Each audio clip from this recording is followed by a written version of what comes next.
March 21st, 2019. Today we're going to be talking about the concept of sine. When most people think of that, they think of like a sign as in something that comes into your life that is a premonition for things to get better or things to get worse. A sign that something is about to happen, basically. And sometimes we don't realize that that we've been given a sign. Maybe we're too preoccupied with things going on in our life that when something changes, we don't immediately notice. And then by the time things do change, it's too late, and we didn't realize that there had been a sign there all along.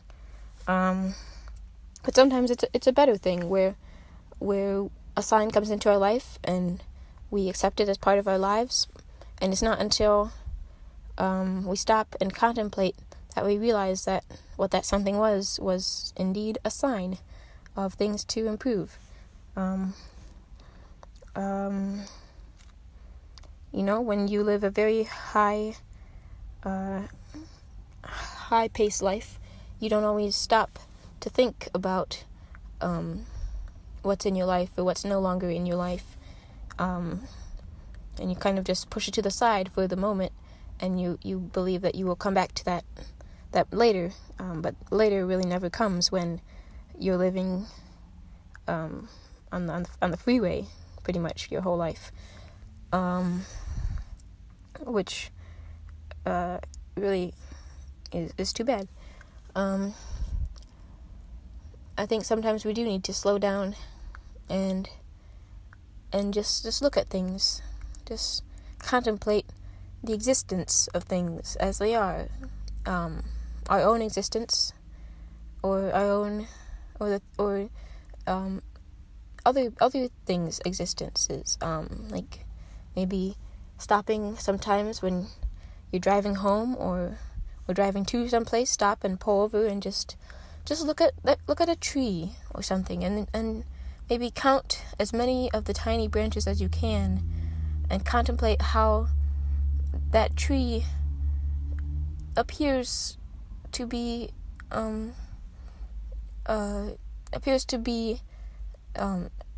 like the whole tree appears to be on the top, and you can see that. And when people draw trees, they do only draw it from the ground up, and they don't draw what is beneath it, which is a whole tangled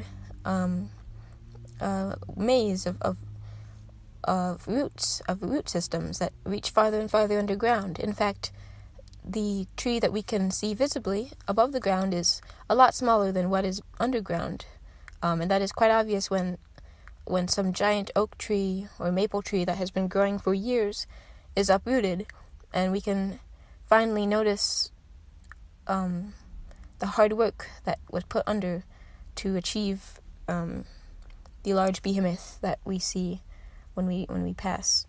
Another definition of sine, mathematics, like a sine wave, cosine, sinusoidal, the function that oscillates and has a range from -1 to 1.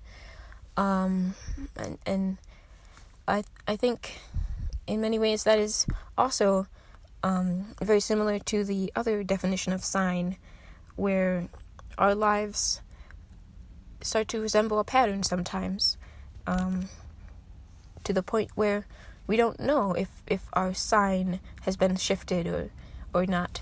And we don't know where one thing started and one thing ended. And I think we do need change in our lives. We do need those road bumps to tell us that we have reached our destination, or we have reached a checkpoint. Some change in scenery, a change in our ideas, a change in how we act or the things we say. I think that is the best thing a human can do, is to change things up, and not be bound by the second definition of sine. I think the second definition of sine, as it is here, sine as in mathematics, routine is good. It keeps us grounded, but at the same time, we need to use the first definition of sine to interrupt the second definition of sine.